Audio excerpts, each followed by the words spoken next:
2013 সালে প্রতিষ্ঠিত youth voice of বাংলাদেশের উদ্যোগে তরুণ প্রজন্ম, নির্বাচন ও ডিজিটাল চ্যালেঞ্জ শীর্ষক একটি রাউন্ড টেবিল আলোচনা সভা অনুষ্ঠিত হয়েছে। তুনিশিয়ার 2010 সালে ওই সময়ে মত প্রকাশের স্বাধীনতা ছিল না। ওই সময়টাতে হাই লেভেল করাপশন ছিল এবং পুলিশি নির্যাতন ছিল। নগরীর জেলা প্রশাসক ভবনের অডিটোরিয়ামে এই আলোচনা সভার আয়োজন করা হয়। আগামী নির্বাচন, তরুণদের এখন চিন্তা ভাবনা, এই প্রজন্মের বিমান, আগামী নির্বাচন, ডিজিটাল আজকের আলোচনায় খুব অনুষ্ঠানে মোট 38 জন বক্তা এবং 150 জন শিক্ষার্থী অংশগ্রহণ করেন। রাউন্ড টেবিল আলোচনায় সভাপতিত্ব করেন ব্যারিস্টার তারেক আকবর খন্দকার। 16 বছর পরে আমাদের একটা ভোটের একটা পরিবেশ আসছে, মত প্রকাশের স্বাধীনতার। তো তরুণ ভোটার্সরা যেন সবসময় অ্যাওয়্যার থাকে, এই কারণে এই প্রোগ্রামটা করা। এখানে টোটাল 35 জন স্পিকার্স থাকছে এবং প্রায় 100 মতন ইউনিভার্সিটি স্টুডেন্টস থাকছে যারা অনলাইন রেজিস্ট্রেশনের মাধ্যমে এখানে এসেছে। আমাদের আজকে যে টাইটেলটা সেটা হচ্ছে ইয়াং জেনারেশন, আপকামিং যে ইলেকশনটা এবং ডিজিটাল চ্যালেঞ্জ।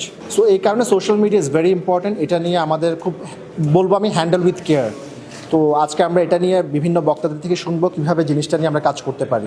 আলোচনায় নির্বাচন ব্যবস্থা, ভোটাধিকার, ডিজিটাল চ্যালেঞ্জ এবং সামাজিক যোগাযোগ মাধ্যমে তরুণদের ভূমিকা নিয়ে বিস্তারিতভাবে আলোচনা করা হয়। এ সময়ে বক্তারা বলেন, আমি মনে করি it's very important to say everybody যে আপনাদের সবাইকে মুখ খুলতে হবে, কারণ এখন আইসিটি অ্যাক্টের ভয় আর নেই। আপনারা ওপেন হন, স্পষ্ট বলুন কারা কি করছে না করছে, এবং সোশ্যাল মিডিয়াতে সাথে সাথে জবাব। কেউ যদি সেটাকে বিকৃতি করতে চায় সেটা দায়িত্ব আপনাদের। আমি আপনাদের সবার শুভকামনা করছি। তরুণ প্রজন্মের যে সম্মান, যে ইমেজ গণঅভ্যুত্থানের মধ্যে গঠিত হয়েছিল, এটা খুব দ্রুত ডাউন গোয়িং হচ্ছে, এটাকে দ্রুত ডেস্ট্রয় করে ফেলা হচ্ছে। এই জন্য তরুণ প্রজন্মকে উচিত ক্রিটিক্যালি এঙ্গেজ হওয়া এবং তাকে তার যে শক্তি, তার এই যে উদ্দীপনা, হ্যাঁ, এটাকে কেন্দ্র করে যাতে গণবিরোধী, জনবিরোধী কোনো তৎপরতার সুযোগ কোনো রাজনৈতিক দল নিতে না পারে, সেটাকে প্রতিহত করা। একজন তরুণ আজকে থেকে 10-12 বছর আগে যদি চিন্তা না করতেন ইউথ ভয়েস অফ বাংলাদেশ করব, তাহলে এই অর্গানাইজেশন আজকে এই মহিরুহ আকার এবং শত শত হাজার হাজার একেবারে স্কিলড এবং এক্সপার্ট লেভেলের পড়াশোনা জানা শিক্ষিত এনলাইটেন তরুণদের এরকম একটা ইউথ ভয়েস অফ বাংলাদেশ দাঁড়াতো না। অতএব আলাদা করে এগুলোকে বিবেচনায় আনতে হবে। ইউথ আপনি দেখছেন যে তারা একটা অন্য জগৎ ক্রিয়েট করে।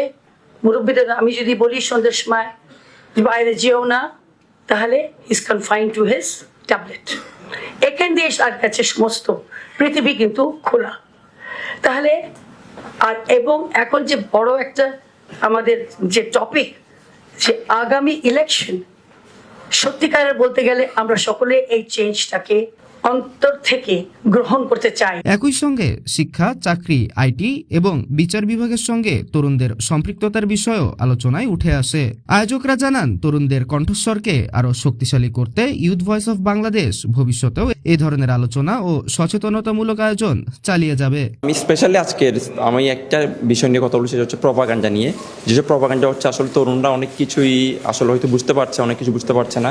ওরা যেটাকে নাম দিয়েছে ন্যারেটিভ, মানে মিথ্যার। যখন আপনি মিথ্যার উপর দাঁড়িয়ে রাজনীতি করবেন, তখন আপনার একটা জিনিসই লাগবে, ওই মিথ্যা রিলেটেড ন্যারেটিভটা দাঁড় করাতে হবে। হ্যাঁ, একটা বিশেষ দল এবং তাদের অ্যালায়েন্স মিথ্যার উপর দাঁড় করাই বিভিন্ন ন্যারেটিভ দাঁড় করানোর চেষ্টা করছে, যেটাকে আমি একদম স্পেসিফিক্যালি যদি বলি প্রপাগান্ডা, সেটা হচ্ছে বিএনপি এবং অন্যান্য দলগুলো, সমমনা দলগুলোর এগেনস্টে ওরা প্রপাগান্ডা ছড়াচ্ছে। অ্যান্ড ওই ন্যারেটিভকে দাঁড় ওই যে মিথ্যা, এটা প্রমাণ করতে হলে অ্যাটলিস্ট এটা বিশেষ সময় লাগবে। কিন্তু ওই সময় যেহেতু নয়, আমাদের নির্বাচন খুবই ঘনিয়ে এসেছে, এক্ষেত্রে আমাদের তরুণ সমাজকে নিজেদের সজাগ থাকতে হবে। রাফসান খান, সিডিজি পোস্ট, চট্টগ্রাম।